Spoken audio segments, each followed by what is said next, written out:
these days. I get a lot of hate mail, a lot of people that are upset when I call their industry out, and 99% of it I pitch, but I thought I would take this particular piece of mail and kind of share it with you so you would know what was going on.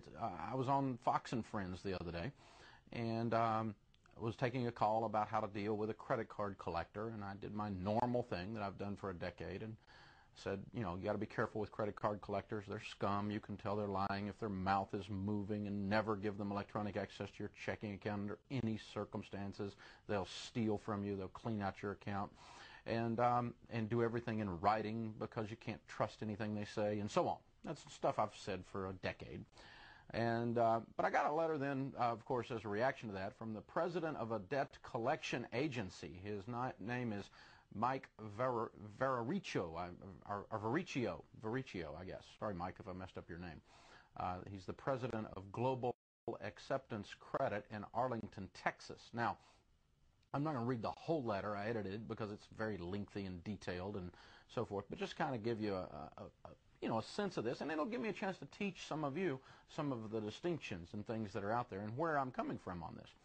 We are debt collectors. Your comment that most credit card collectors are scum compelled me to email you. I want to share with you why we believe that we are actually the good guys, and why the people who work in our industry deserve respect and not degrading comments like you made in the national media. The efforts of the collection industry make a significant and positive impact on the U.S. economy. Bull. The dollars that are collected on defaulted debt are circulated right back into the economy. Our ability to perform our function efficiently and effectively keeps prices for goods and services lower. Bull. Interest rates lower. Bull. And allows the continued flow of credit. Bull. In addition to protecting and enhancing the financial interests of the 92 to 97% of the consumers that pay their credit card debts or carry no credit card debt, which I assume includes you. It does include me, but that's bull. You're not protecting my financial interests. Our industry keeps hundreds of thousands of consumers who work in credit and collections employed. True. We are not so naive to believe that the millions of collector or consumer communications made, that some may be handled inappropriately, all of them, or may even be illegal, the majority of them.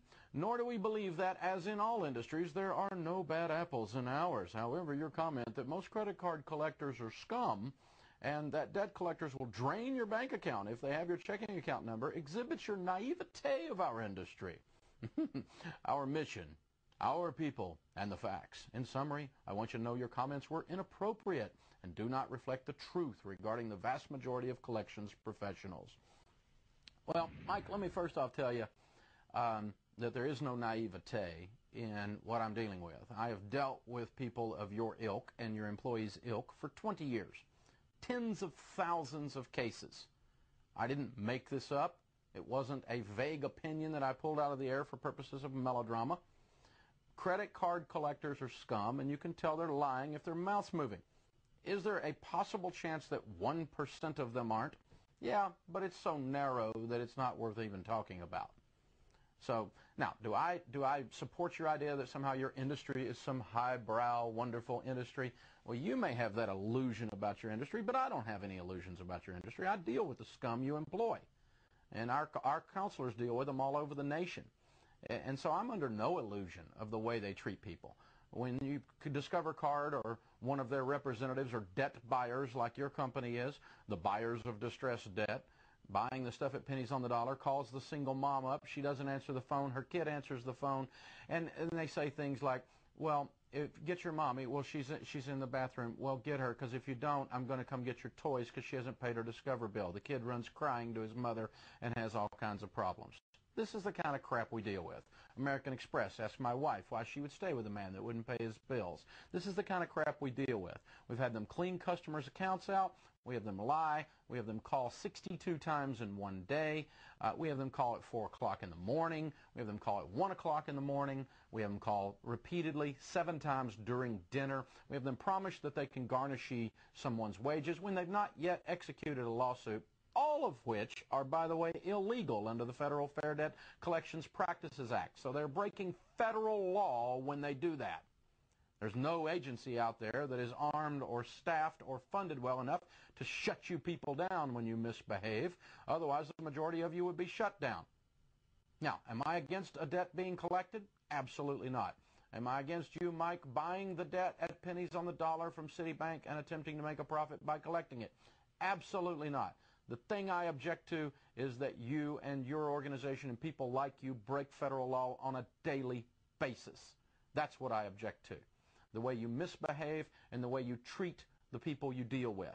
Is it okay to lean on somebody and put pressure on someone to collect? You bet. Calling people names, screaming at them, calling their neighbors, calling their children, calling their employer 16 times in one day. These are illegal activities, not to mention really scummy, which is where I got my definition. Credit card collectors are scum.